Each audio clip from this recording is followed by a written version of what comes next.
presents Hollywood.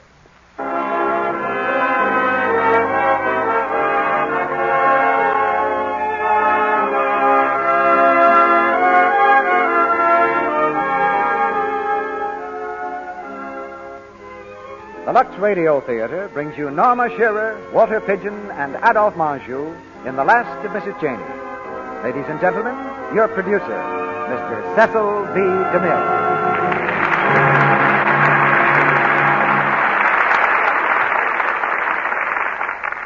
Greetings from Hollywood, ladies and gentlemen. I'm glad to tell you that tonight's Lux Radio broadcast, as well as those in weeks to come, will be heard by American armed forces throughout the world by shortwave and other special facilities. I'm not a superstitious man, but I haven't been walking under any ladders lately either. In fact, I've got my fingers crossed right now because every time Norma Shearer has been scheduled to appear at this microphone for the last 6 years, something has happened to cancel the date. But all things come to him who waits, if he waits long enough. So this week, we borrowed Norma from the cast of the Metro-Goldwyn-Mayer picture, Her Cardboard Lover, along with Walter Pidgeon from the same studios, Mrs. Miniver. And if nothing happens between now and curtain time, you'll hear them starring with Adolphe Menjou in The Last of Mrs. Cheyney. Our play packed in the customers for a solid season on Broadway, and Hollywood, on 2 different occasions, found material for a hit in this brilliant comedy. Norma Shearer starred in one of the picture versions herself. Tonight, as Mrs. Cheyney, she has a part made to order for an actress of beauty, wit, and charm. And that, of course, is Norma Shearer. For this hour each week, we like to think that we're helping a whole nation forget the problems of the moment and relax in another world, the world of the theater, to laugh a little, to thrill to fine drama, and tomorrow to return to the task at hand with new determination. That's the job of this Lux Radio Theater, which Lux Toilet Soap brings you each Monday night. We're all hurrying along these days because we all have something important to do. If Americans had less native stamina, we might see smiles disappearing, but not here.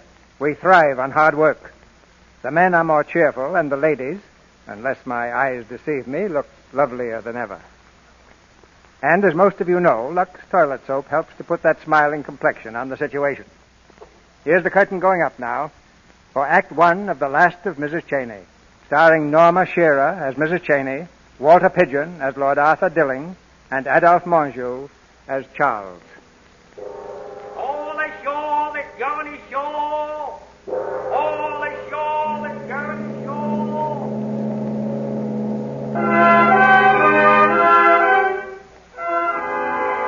A few short years ago, when the oceans of the world were calm and untroubled, a luxury liner left its berth in New York Harbor and turned its mighty prow to the open sea. As usual, on the first day out, there was great speculation among the passengers about the identity of their shipmates. As usual, there was one person who stole the lion's share of the comment. She was young, lovely, beautiful, and so far as the rest of the ship was concerned, nameless.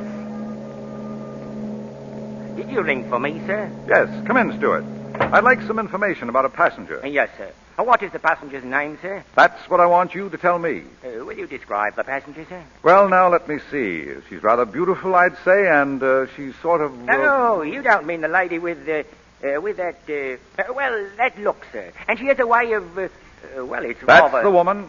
Who is she? Her name is Cheyney. Mrs. Fay Cheyney. Mrs.? Sorry, sir. Oh, I'm sorry, too. Go on, Stuart. What else do you wish to know, sir? Oh, just break down, Stuart. Here. Will a pound note help you to remember? Oh, thank you, sir. She's American, a widow, traveling alone. Has 7 or 8 trunks, no pets. She has a deluxe suite, comes from Minneapolis, Minnesota, and you're the 5th gentleman who's asked about her in the last 2 hours. You've quite a fund of information. And what do you know about me? You, sir, are Lord Arthur Dilling, first son of the Earl, traveling to England with a party of friends. Good. You were recently sued for breach of promise by a young lady you met on the 5th Avenue bus. And that's enough. I don't want to know too much about myself.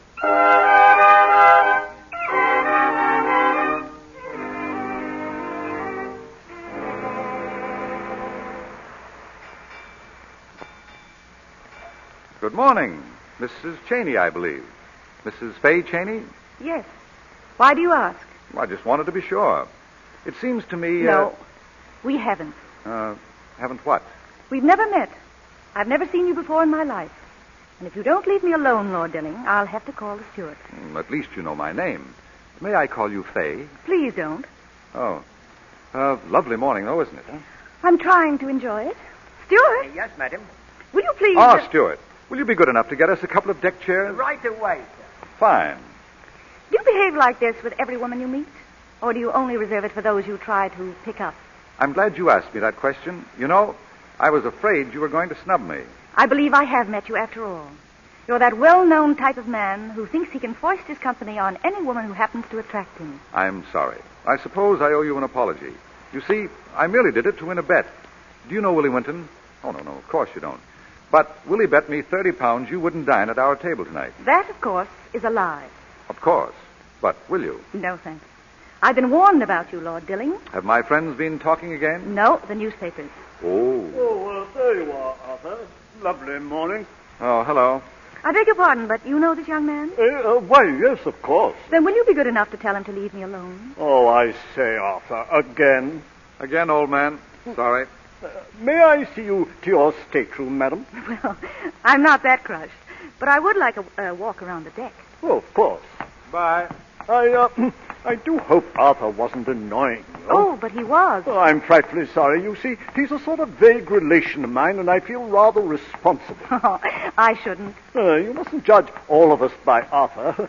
We're rather nice, really. I'm sure you are. Perhaps you dine at our table tonight and discover us for yourself. Thank you. I'd be delighted, but won't your friends think it's rather sudden? Oh, no. I'll simply introduce you as Mrs. Cheyney. Mrs. Cheyney, whom I met in... Minnesota. Minnesota? Oh, precisely. Why not? I think you're very kind, Mr. Francis Kelton. Oh, Lord Francis Kelton? Why, yes. How nice that you should know.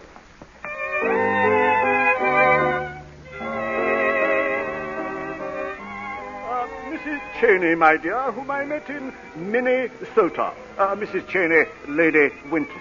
How do you do? I hope I'm not intruding, Lady Winton. My dear Mrs. Cheyney, you're a perfect godsend. Here am I, a lone woman with 3 dreadful men. Are you going to London, Mrs. Cheyney? Yes, I am. Planning to stay long? Yes, I'm taking a house there. How nice. Hello, Kitty. Am I late for dinner again? Yes, Billy, you are. This is my husband, Mrs. Cheyney, an old friend of Francis's. How do you do, Mrs. Cheyney? This is a pleasant surprise. Thank Sit down, Willie. Where's Arthur? Oh, he's coming. Here he is. Evening, Kitty. Sorry I'm late. Oh, good evening. Mrs. Cheyney, may I present Lord Arthur Dilling? How do you do? Oh, we've met. Don't you remember? I'm the fellow who lies. Oh, yes. Yes. Oh, Willie, Yes, old man?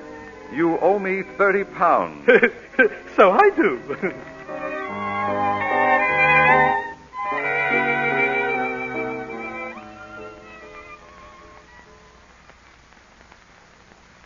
Mrs. Fay Cheyney requests the pleasure of your company at a charity concert to be held at her home on the afternoon of April the 6th.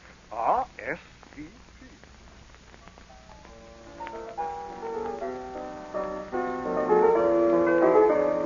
Oh, Charles, Yes, my lord. how long is that going to go on out there? Any idea? Well, I believe it's the last selection, my lord. Good.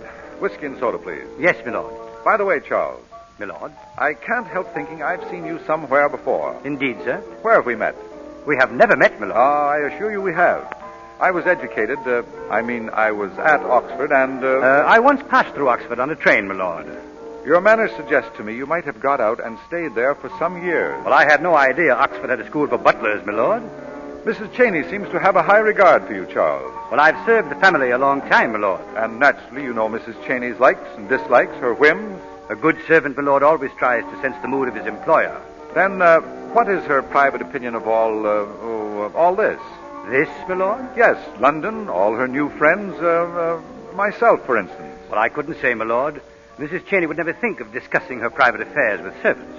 I accept the rebuke. There was none meant, my lord. Nevertheless, Charles, I still think we've met before. Perhaps it only seems so, my lord. Perhaps.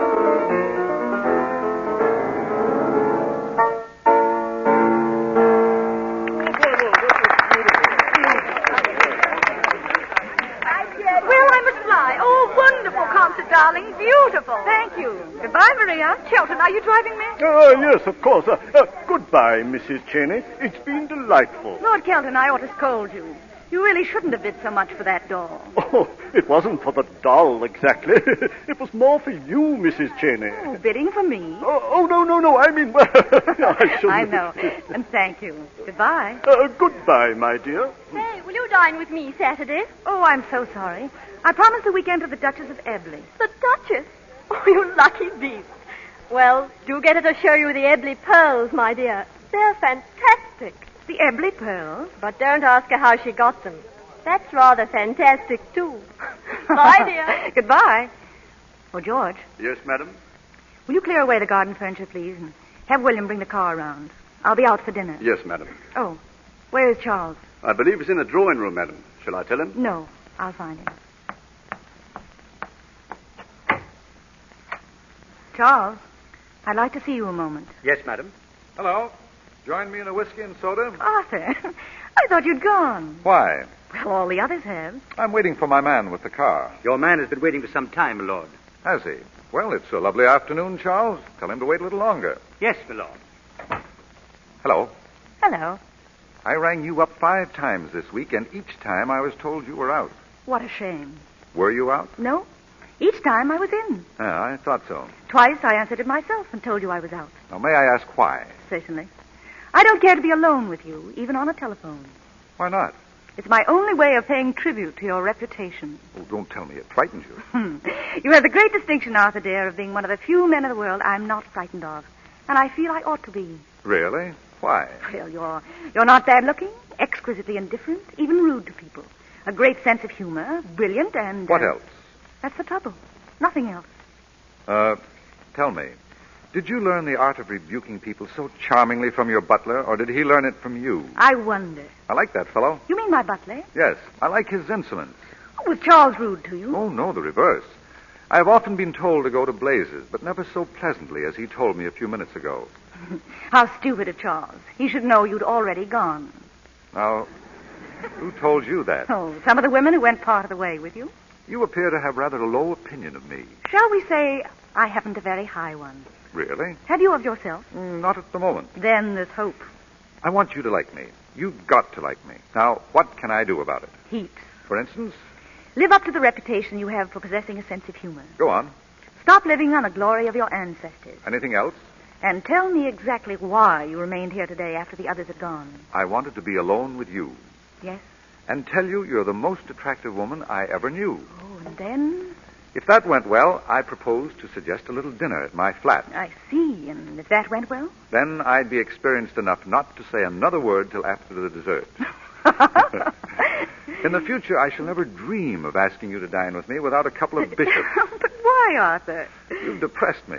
I don't feel half the fellow I thought I was, and, well, it's a bore. You're no end of a fellow, if you only knew it. Nonetheless, I feel now that I have been talking to an entirely good woman. You are, aren't you? Why do you want to know? Because I should feel such a fool if you weren't. I am. But still willing to throw yourself at a man like Kelton? Throw myself? Well, that's what I'd call it. I wouldn't. And why shouldn't you? He's rich, he's solid, he's reliable, and, something of a fool. Arthur, dear, ring the bell, will you? Certainly. What for? Charles knows where your hat is. Oh. Do you mind if I finish my drink?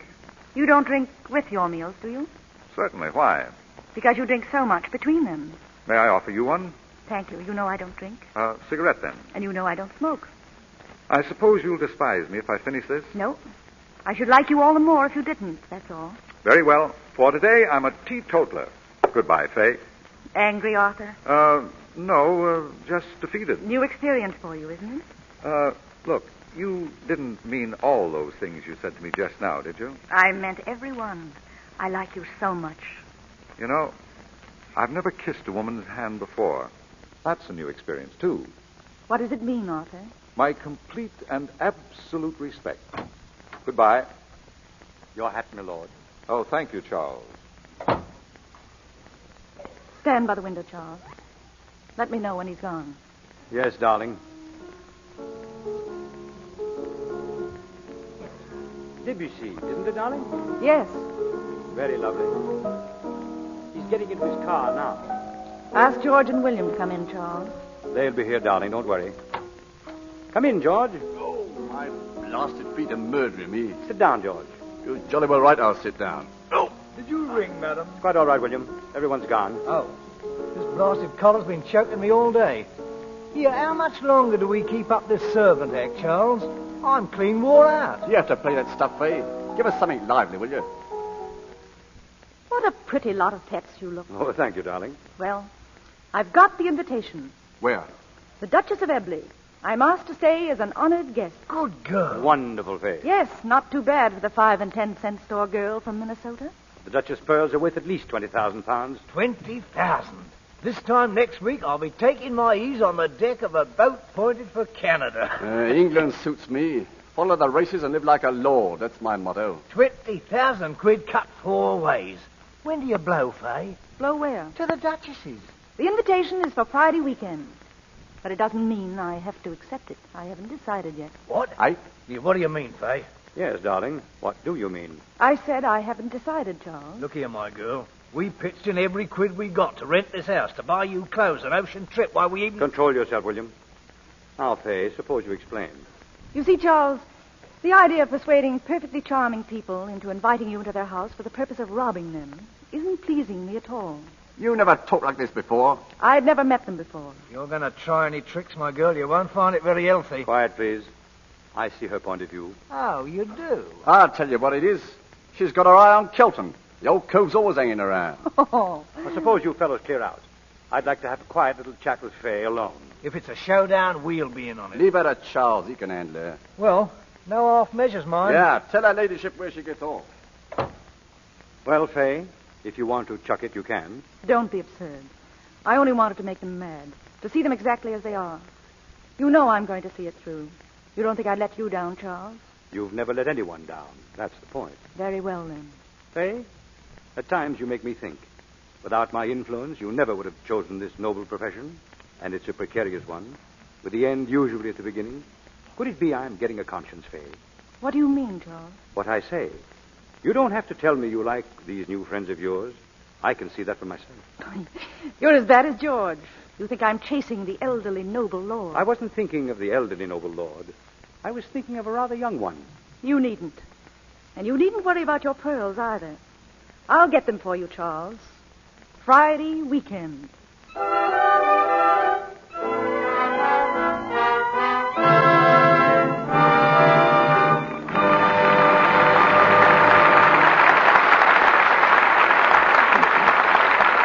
In just a few moments, Mr. DeMille and our stars, Norma Shearer, Walter Pidgeon, and Adolphe Marjou, will return in Act 2 of The Last of Mrs. Cheyney.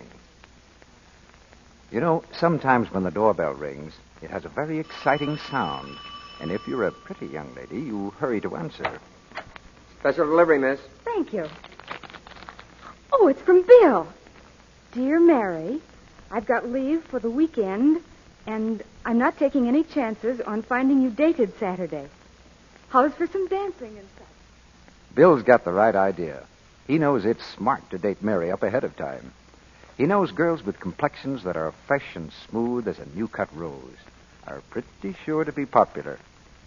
Yes, there's something about soft, lovely skin that just seems to say romance. You want the kind of skin that wins, a smooth, romance complexion. So why not let Hollywood's famous beauty care, Lux Toilet Soap, help you have it? Screen stars depend on their daily active lather facials with this gentle soap. They say the lather's so rich and creamy it feels as though they were smoothing beauty in. Yet Lux Toilet Soap's active lather is thorough, too. It removes stale cosmetics, every trace of dust and dirt from the skin. Here's all you do to take a Lux Soap Beauty Facial. Pat the fine, rich lather lightly in. Rinse with warm water, then with cool. Then pat your face with a soft towel to dry. Now touch your skin. It feels exquisitely fresh. And it is. Just try this simple facial every day for 30 days. Discover for yourself what a wonderful beauty aid this Hollywood care can be. How soft and smooth Lux Toilet Soap helps you keep your skin. Get 3 cakes of this luxurious soap tomorrow. Now, our producer, Mr. DeMille. Act 2 of The Last of Mrs. Cheyney, starring Norma Shearer as Mrs. Cheyney, Walter Pidgeon as Lord Arthur Dilling, and Adolphe Monjou as Charles.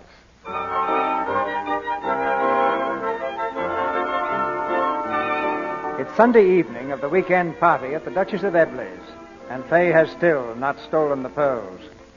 The party has now reached the parlor game stage, in which the guests squirm uncomfortably on the edge of their chairs, for the game is truth. Willie Winton has the floor, cross-examining his wife's cousin. But you must answer John and the truth, remember? Go on, John. Go on. What was the question, Willie? Well, I asked you where you got those onyx cufflinks you're wearing. Why, I really don't remember. There's only one solution, of course. What's that, Maria? Why, your wife must have given them to him. Kitty, did you? Yes, Willie, for Christmas.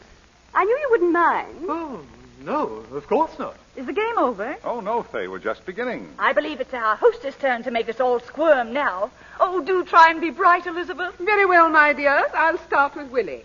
Willie, what is your private opinion of me as a hostess? Oh, I say.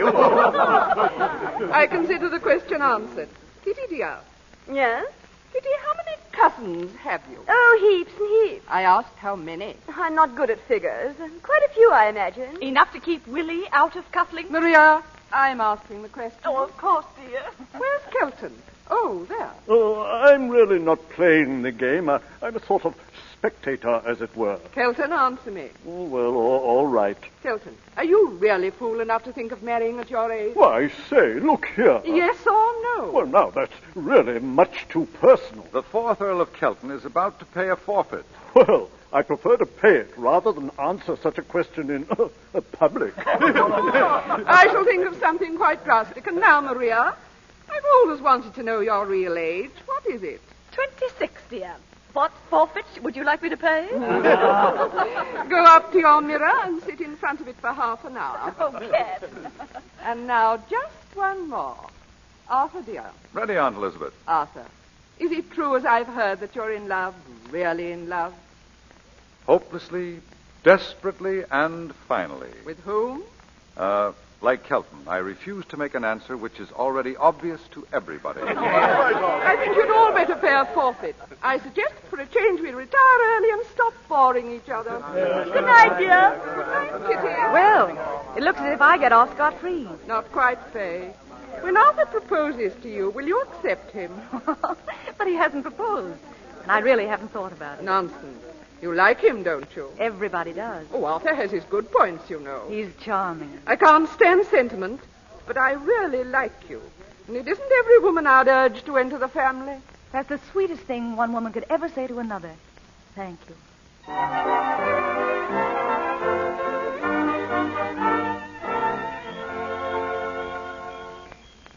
I really should go in, Lord Kelton. We were all supposed to retire early, you know. Oh, do you find me dull? Oh, not at all, Lord Kelton. Francis, please. Francis. Fay, I must speak to you. Yes? Fay, I've got a townhouse in London, a country seat in Kent, a shooting box in Scotland, 50,000 acres. Am I getting too intimate? Not too intimate. Well, what I mean is, it's awfully difficult for me to go on, you know. Maybe you'd better not try any more tonight. Well, I feel like a coward. You see, the thing I'm trying to say to you should be so simple. I've written it on paper a dozen times. Tore it up naturally. Naturally. Mrs. Cheyney, ma'am, is that you? Yes? You're wanted on the phone, ma'am. London is calling. London? Excuse me, Francis. You can take it in your room if you wish. Thank you.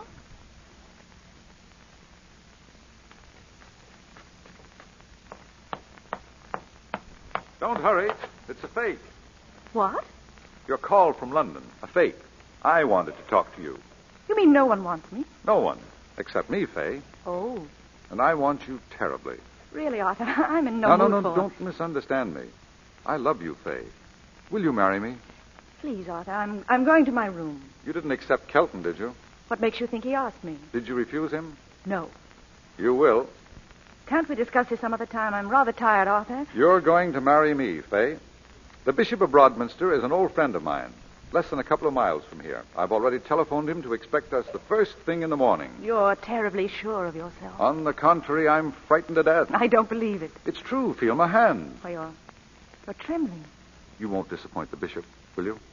You're very sweet. I love you, Fay. You do, don't you? When I'm not with you, I walk around in a little private fog of my own. I cut my friends and greet my enemies. I hear music in the streets and see flowers growing in the gutter. I'm responsive to beggars and comb my hair continually. In fact, let's face it, I've got it worse than any of heaven's creatures ever had it before. Good night, Arthur. Good night, Fay.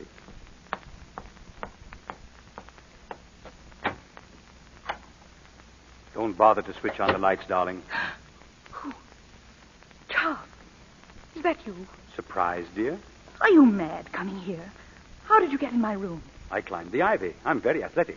Charles, this isn't safe. Certainly not. That's why I'm enjoying it. Why didn't you wire me? I had nothing to say. She got the pearls here in the house? Yes. You're sure? Yes, I tell you. You know where they're located? They're in her room. A wall safe. What about the combination?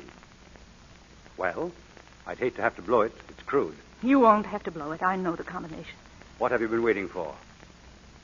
Hey, what's the trouble? You're not going through, is that it? I'm a welcher. An awful welcher, Oh, Charles. no, you're not. You won't back out. Not now. It's too late. I won't do it. I won't. Now, one moment, Fay. A few days ago, I gave you your chance. The cage was wide open. I could have handled the others then. We can't fool them now. We're both in up to our necks, and it's too risky not to go through with it. Are the plans still the same? The same. I'll be waiting in the garden. At 2 o'clock, you're to get the pearls from the safe and bring them here.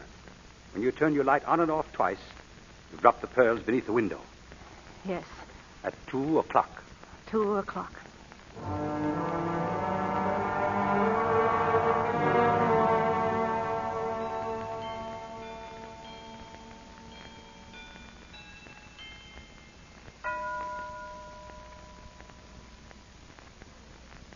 Hello up there. I say, Fay. Who is it? Arthur, come down into the garden. Oh, don't be a fool, Arthur. It's 1 o'clock. I know it. Would you like me to sing to you? Anything but that. You may not know it, but I have a rather pleasing baritone voice. I'm sure you have, but I'm just going to bed. Oh, how absurd. It's beautiful out here. Why don't you come on down? Do you suggest I jump? No, climb down the ivy. Apparently somebody tried to climb up. Look, it's all torn away from the wall. Really? Who do you suppose it was? Kelton? Perhaps. You'd better leave before someone thinks it's you. Good night.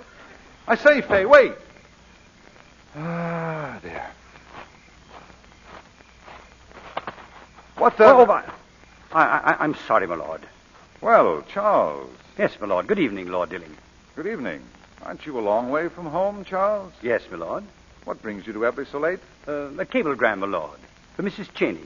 It arrived at 8 o'clock. There was a train at 9:15, and thinking it might be important, I took the liberty of... I see. Your devotion to duty and Mrs. Cheyney is really quite touching. Oh, thank you, sir. Most butlers would have telephoned. Well, that occurred to me, my lord, but it would have necessitated my opening the cablegram and reading it to Mrs. Cheyney. Of course, that would be unthinkable. You delivered it in person? Mrs. Cheyney had retired. I gave it to the housekeeper. Good night, my lord. Just a moment. We can put you up here for the night. You can catch a train in the morning. Well, you're very kind, sir, but there's a local leading at 1:55, and I have many things to attend to in the morning. Then at least we can do is have you driven to the station. Well, your lordship's thoughtfulness is most considerate, but I shall enjoy the exercise. It's 6 miles to the station, Charles. Is it really? Well, it seemed less when I walked here. Good night, my lord, and thank you. It's very funny, Charles, but every time I see you, I have a definite feeling we've met somewhere before. You even look more familiar with a hat on. Oh, I beg your pardon, my lord. How careless of me. I should have taken it off immediately. Good night, my lord. Good night.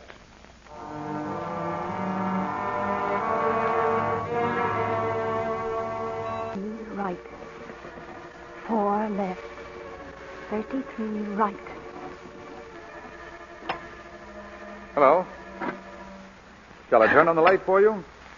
That's better, isn't it? Go ahead. Don't let me disturb you. I won't need the light, thank you. Oh, yes. You already have the pearls, haven't you? May I see them? Thank you.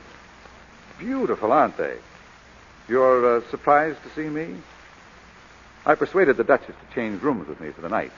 Did you tell her why? No, she'll probably ask me in the morning. Oh, what will you say? I'm not sure. I suppose Charles was going to pick the pearls up? That's it?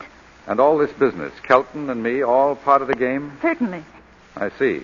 The job in hand, then, was merely the pearls. Exactly. For Charles and you. For Charles and me. Cigarette? Thank you. Oh, I just remembered.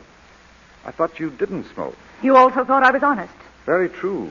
By the way, what made you suspicious? I suddenly recognize your Yes, what is Charles to you, by the way? My butler. I mean in his spare time. A friend. How did you recognize him? I wasn't sure until I saw him with his hat on. Then I remembered 3 years ago. I was in Biarritz when he was nearly caught. I gave him a sporting chance. Sent them running in the wrong direction. You see, I really saved him for you.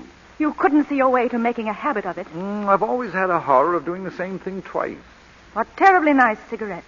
Oh, I'll send you some. That's sweet of you. I'll give you my address tomorrow when I know it. Are you thinking of changing your present one? I have an idea you'll make it difficult for me to keep it. You've really made such fools of all of us, it seems a pity not to allow you to complete it. It has been quite amusing. Splendid, and we'll keep it that way. Amusing. Suppose we sit down comfortably and discuss, shall we say, my price. What are you doing? Locking the door. I see. So we revert to type. We do indeed. If I agree to stay here, you say nothing? Nothing. And if I don't? Oh, come. Now, why be squeamish? Let's play the little farce to the end. As crooks go, do you know the difference between you and Charles? No. Well, Charles robs with a charm of manner, and you rob with violence. Very neat. If I refuse to stay here, what would you do? You can't refuse me. I wonder if it would interest you to know that as a woman who has done nearly everything there is to do in this world, this is one of the things that I have never done. Why do you smile? I thought we had done with posing. You don't believe me? What a fool you'd think me if I did. But it happens to be true. I wonder how I can prove it to you. You couldn't. It's too difficult. I can quite understand you're not believing me. And I'm sorry, because you happen to be the one person in the world I would like to have believe me. But as you don't, I will do the next best thing. And what does that mean? That means if you don't believe that I have never done this before, you will at all events know that I am not going to do it now. Just as you like. Ring that night bell, and when they come, tell the Duchess who I am, or unlock that door and let me go. You're hardly in a position to dictate terms.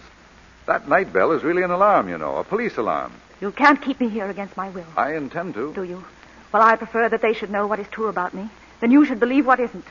Open that door, or I'll ring the bell myself. Are you trying to persuade me that you'd really do it? Unless you open the door. Why the bluff, Fay, dear? It's meaningless now. You're much too sensible to take the risk of doing 5 years in Holloway. 5 years in jail wouldn't be nearly as long as the next 5 hours with you. Get away from that bell. Get... Do you realize what you've done? Perfectly. They'll come rushing into this room, the whole crowd of them. I know it. Then why did you do it? To give you an opportunity to tell them the truth about me. Little fool. I say, what's wrong in there? Willie, what is it? You'd better let them in. What's the matter? Open the door! Open the door! Well, Arthur? I say, Arthur! I'm coming just a moment. Arthur, is anything the matter? Well, look here. It's Mrs. Cheyney. Hey, my dear, just what is all this? Lord Dilling has something to tell you. Well, Arthur? What is it? Perhaps you'd prefer that I tell them. Speak up, Arthur. What is all this about? Well, I persuaded Mrs. Cheyney to come into this room by false pretenses. In the presence of you all, I humbly tell Mrs. Cheyney I've behaved like a cad. A cad? You're the lowest thing I've ever known. I don't know what to say to you, Arthur. I suppose because she had sense enough to reject you, you decided she wasn't a lady. I believe that sums it up. Dilling, I for one will, and I hope every decent person in this world will cut you. Everybody should, except the insurance company. They should love him. What do you mean? Lord Dilling, will you give the Duchess her pearls, please? Night pearls? What is the meaning of this? It means I came here to, well, I like them as much as you do. What? Oh, but I say... You mean you were going to... Yes, I tried to steal them. Yes, but there must be some mistake. None. Well, I'm not feeling very well. I think I'll retire. I believe I will, too. I give you my word, Your Grace, that I won't try to escape. I invited you into my home. I thought you were... Oh, it's hard to believe. I've never been wrong about a person before. Console yourself. You weren't so wrong. You thought I was a respectable woman with the soul of an adventuress, whereas I'm really an adventuress with the soul of a respectable woman. Wait, please. Just for the record, you didn't fool me for a moment. There's no such place as Minnesota, is there? No. I made it up. Good night. We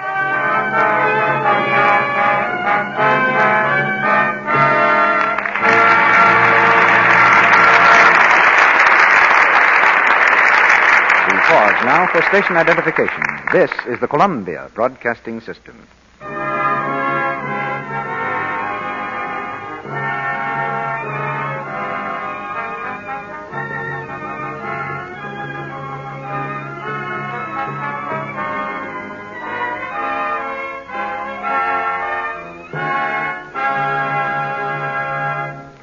After a brief intermission, Mr. DeMille presents Norma Shearer, Walter Pidgeon, and Adolphe Menjou in Act 3 of The Last of Mrs. Cheyney.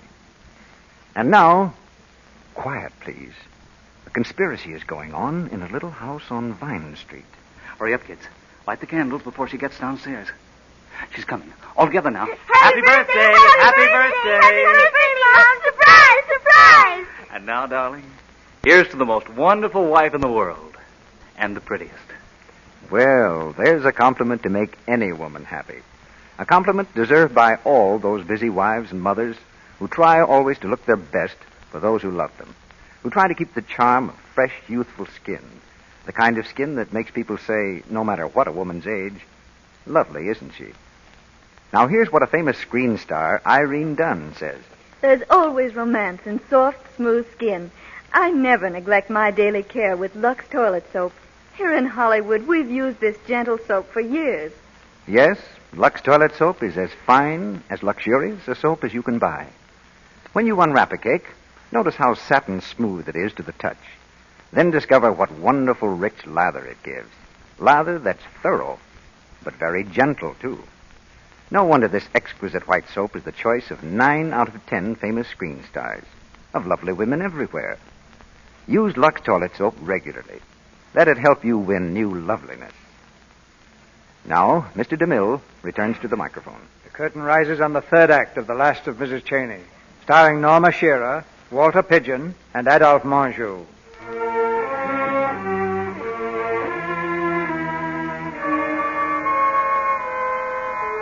The house has quieted down for a few hours of restless slumber, but Fay, alone in her room, walks the floor nervously. Suddenly, the door is opened, and Arthur slips in silently. Have you been set to guard me? If so, you can take up your position outside the door. We've got to act quickly. I've a car at the gate, and the back door is clear. Are you ready? For what? I intend to get you out of this. And what will the price be this time? Now, you're not going to be a fool again. Not in the least. Nor have I the remotest intention of running away. Least of all with you. There's someone at that window. Charles, I imagine. Come in, Charles. What's the matter? I've been waiting since I can't... Charles, we have company. Oh, good evening, my lord. Evening, Charles. It's no good, Charles. Lord Dilling knows. I've bungled the whole job. I see. I'm sorry. Well, it's all in the luck of the game. And his lordship? He caught me, quite cleverly. They've put in a call for Scotland Yard. Inspector Witherspoon will be here in the morning. Witherspoon. Know him, Charles? Slightly. Lord Dilling, I presume you've gathered my position in this matter. Quite. But I'm afraid I don't quite follow yours. All I want is for Mrs. Cheyney to get out of here right away. Very generous, if I may say so. But if you feel like that, why, capture the lady. Charles, have you never heard of anglers who catch little fish and then fling them back again? Fay, dear, you're being unsociable. If his lordship wishes you to escape, then Charles, perhaps... You've got to get out of here as soon as you can. I intend to remain for reasons of my own. What reasons? Well, that's my business. Then I'll remain, too. Don't you understand? Where could I go? It would only be a question of hours or days at the most. I'm not going through life always hunted. Well, it's really not bad when you get used to it. Not for me, thank you. So be it, then. We remain.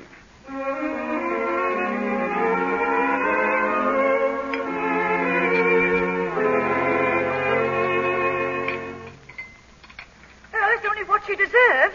Pass the toast, Willie. Is she still in her room? Ames reports she'll be down for breakfast at 9. The cheek of her. How many years will she get, Willa? Oh, I should think that'll depend on the age of the judge. Oh, good morning. Good morning, Kelton. Good morning. I heard what you said. You're not really going to arrest her, are you? Certainly we are. The inspector's on his way now. Have some breakfast? When I think of her, the most modest, the most simple. No, I can't believe it. Where are the eggs? Kelton, are you persisting in your doddering fancy for this adventuress? Well, I thought we could send her away, perhaps to America. You didn't really propose to her, did you? Of course he did. She's just the type that cautious rich men wait 50 years for. Look here. We've got to stop it. Quite right, Kelton. But I think you'd better tell why. Good morning, everybody. What's do you mean, Arthur? Well, it seems Kelton has proposed to Mrs. Cheyney. I knew it. Oh, but that's not all. He did it in writing. What? Sweet mother. He didn't. Oh, Kelton, you didn't. Yes, I did. Oh, The moving picture rights to it alone are worth £10,000. Just coffee, please. Kelton, when did you write this letter? Last night.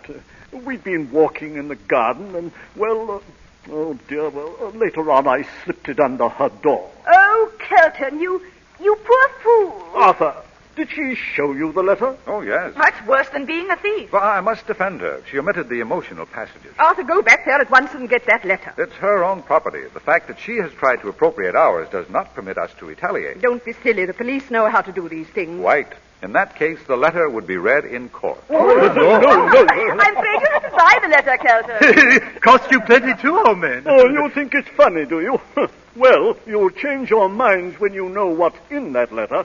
I kept a copy of it, my first draft, and every one of you is in it. Every one of us? What do you mean? I mean, you're all in it. You mean you dared to mention our names in a letter that might become public? What have you said about us? In that letter, I wrote my private opinion of you all.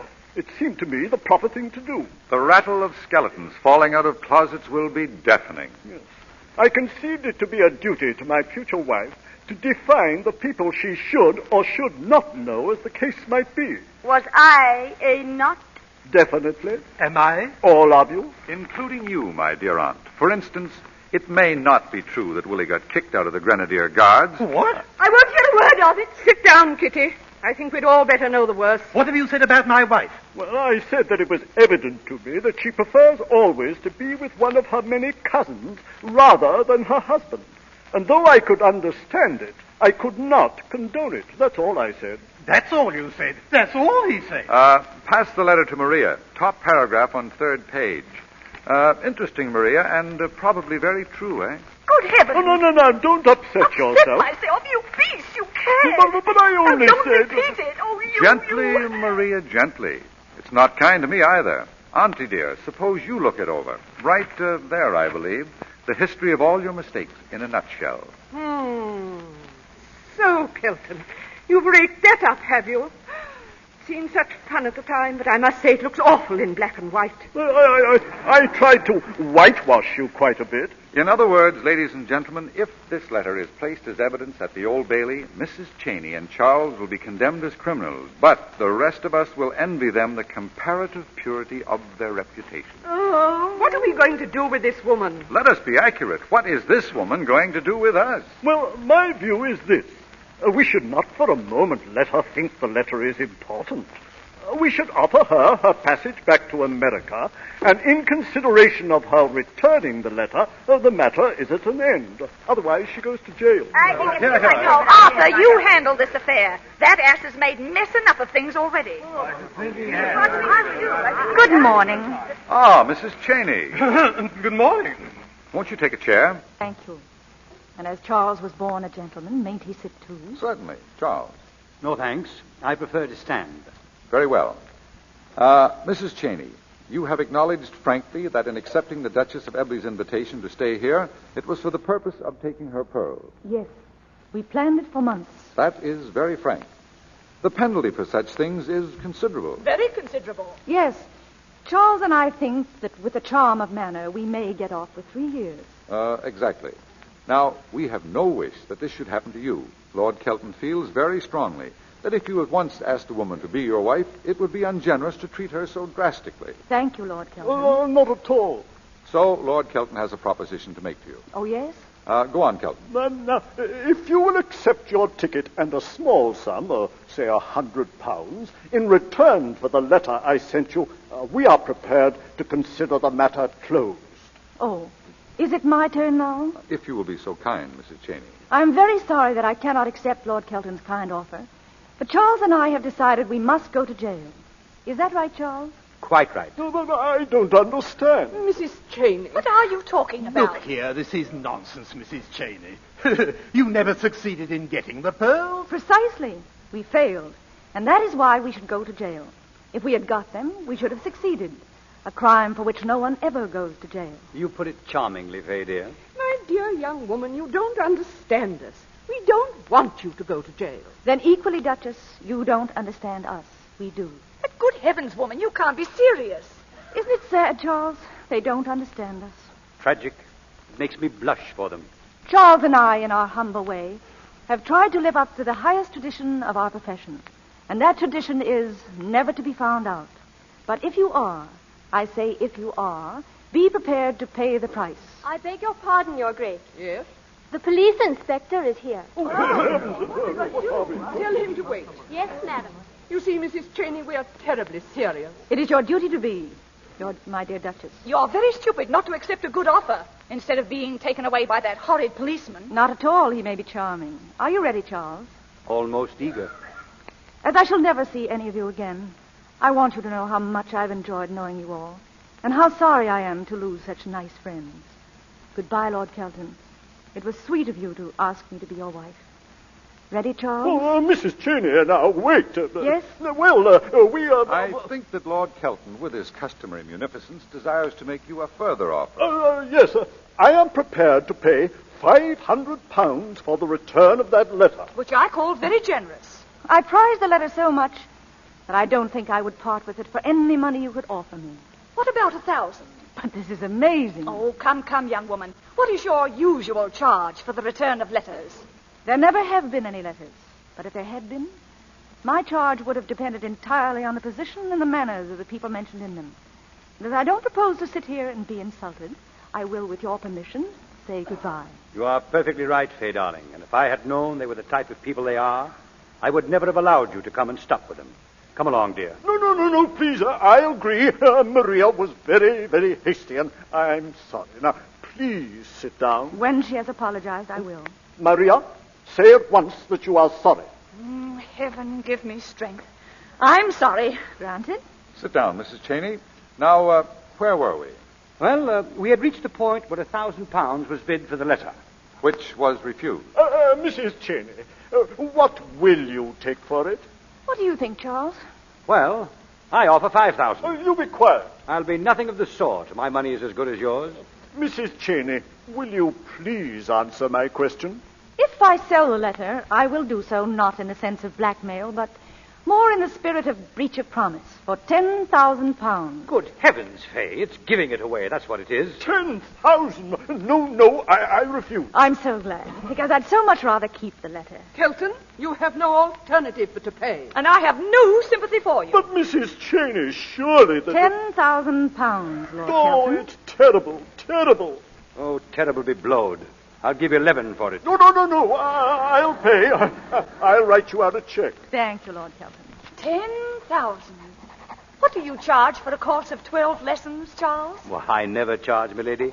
I'm a man who just loves his work. Would you like me to write that check for you, Kelton? Thank you. I'm quite capable. £10,000. Here you are. And now, the letter, please, Mrs. Cheyney. Oh, yes, the letter. Here it is, Lord Kelton. I hope you will find all the pieces. What? She's torn it up. I don't understand. But, Mrs. Cheyney, do you mean to say that you destroyed the letter? Yes, I tore it up. Just like I'll tear your check, Lord Kelton. Hey, don't. Hey! £10,000 gone down the drain. And I've tried so hard to make her a crook. Mrs. Cheyney, why did you tear that check? I don't know. Even a thief may have a sense of decency. You're a grand woman, Fay. A grand woman. Mrs. Cheyney, there is one question I would like to ask. Why are you a thief? Well, I wanted to improve my social position. You see, I was a shop girl. In a 10-cent store. Where Charles found me. I wanted to share the beautiful things in life. And I'm not a modern woman. Well, if one is not a modern woman and one has no money, there are only two ways of getting it. Marry it or steal it. I'm afraid I preferred stealing it. The best pupil I ever had. By Gad, I sympathize with her. Mrs. Cheyney, do you know what I'll do? I'll set you up in a little modish shop all your own in appreciation. Sort of a memorial, eh, Kelton? Lord Kelton, you're very kind. It's divine of him. I'll be one of your customers. I, too. Well, I must go. Oh, Charles, if you ever need a pupil, you'll find me in the telephone book. Well, I shall never want a pupil, milady, but I'm glad to know I'll find you in the telephone book. If you'll call me in town, Mrs. Cheyney, we'll make all the necessary arrangements for your little business. Mrs. Cheyney has changed her mind, Kelton. She doesn't need any bribe for doing something that came quite spontaneously. Lord Dilling is right, but thank you all the same. Oh, well, just as you say, but I shall be very glad to help you in any way I can. Charles, I wonder if an introduction to the president of a bank would be of service. Well, thank you, Lord Kelton. We'll see. Goodbye. I'll see you off, Kelton. Bye, all. We're coming too. Goodbye, Mrs. Cheyney. Goodbye. Nice people, aren't they, Charles? Most of us are, Fay. What made you take up this job, Charles? With your brains, it seems a pity you haven't used them to better purposes. One of His Majesty's judges may use those exact words one of these days. I found out at an early age what most men find out in an old one. Life is very dull, my lord. I agree. So I decided to take it into my two hands. I began it as a blackmailer, but that was too easy. I went for higher and greater things. Oh, will you take this, Lord Dilling? What is it? I hate parting with it, because being the first I ever took, I treasure it. This is your gold watch I stole from you on Derby Day 5 years ago. My dear Charles, I've always wanted to meet the man who took it. And I hope you will do me a favor. Keep it. May I? I'd like you to. That is very nice of you. I will. So long, Dilling. So long, Charles. Goodbye, Fay. What do you mean, goodbye? What it means is, I have decided to take a little trip round the world. You're not going to leave me, do you understand? I am, and now. But I don't want you to. I must. Why? Whenever you come into a person's life, come into it instantaneously. When you go out of it even quicker. Charles, I'm going to cry. Don't do that, my sweet. But I would be terribly sorry if you didn't want to. Are you going around the world for pleasure, Charles? Mixed with business, my lord. Fay, I'm going to ask you a question, but you needn't answer it if you don't want to. I'll answer it with pleasure. If you hadn't come into my room last night, I would have taken the pearls. You mean that? Yes. But no one in the world could have been so glad to see you in that bedroom as I was last night. It's an extraordinary thing. But the most difficult question in the world to ask a woman is a nice one. What sort of a question were you going to ask me? You remember my mentioning a certain bishop who lives close by? Very distinctly, Arthur. While you were changing your clothes this morning, I jumped into the car and had a bite of breakfast with him. How surprised he must have been to see you at that hour. Oh, he's a delightful old soul, so sympathetic. I told him of a little trouble I was in. He said, "Bring her here at 11 and I'll fix it up for you." What was he to fix? That I could have breakfast with you every morning. But I never eat any. I told him there was a possibility of that. Did you tell him anything else? Mm-hmm. That I love you. Did you tell him anything about me? Everything. He said, "Get her. You'll never get another like her." He sounds like a darling. I'd like to meet him. He asks us to be punctual. So he thinks I'll come. He's more certain of it than I am. He says you love me. I wonder what makes him think that. Well, he has sort of an idea you'd never have rung that bell last night if you didn't. I'm sure I shall like him. Do you think he'll like me? He'll adore you. Do you? Terribly. What is more important? Do you? Much more terribly. I only wish I hadn't. You can't talk and kiss me at the same time. There. That will do it. What's that? That's the last of Mrs. Cheyney. And this? What's that? The beginning of Lady Dilling.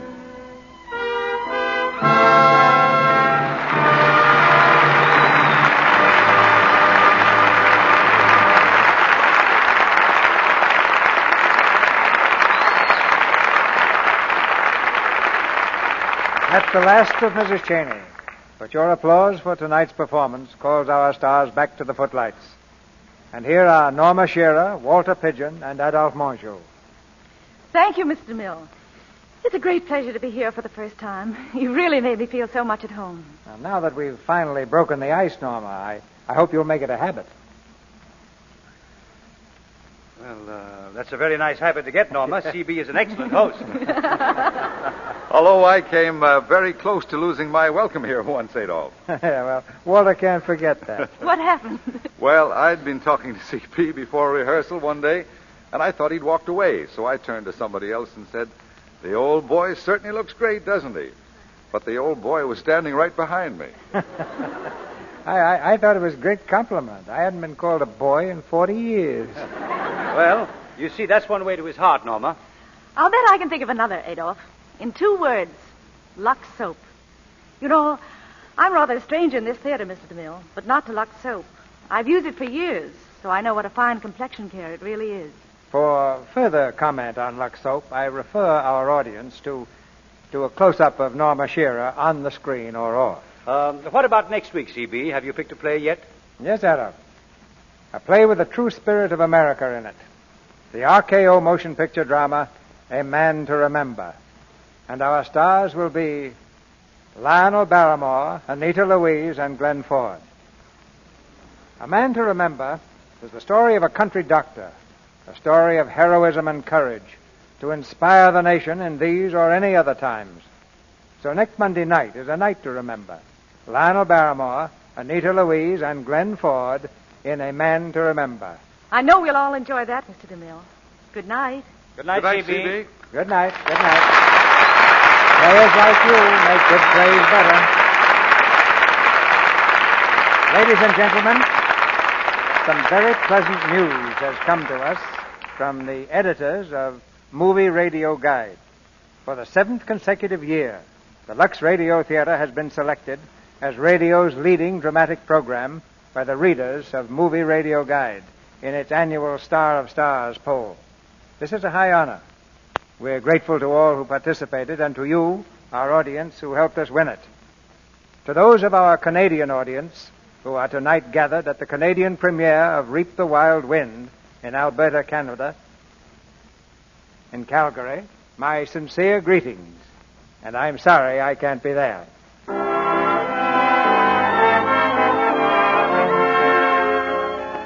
Our sponsors, the makers of Lux Toilet Soap, join me in inviting you to be with us again next Monday night when the Lux Radio Theater presents Lionel Barrymore, Anita Louise, and Glenn Ford in A Man to Remember. This is Cecil B. DeMille saying good night to you from Hollywood. Adolph Marsden is currently starring in the 20th Century Fox picture Roxy Hart.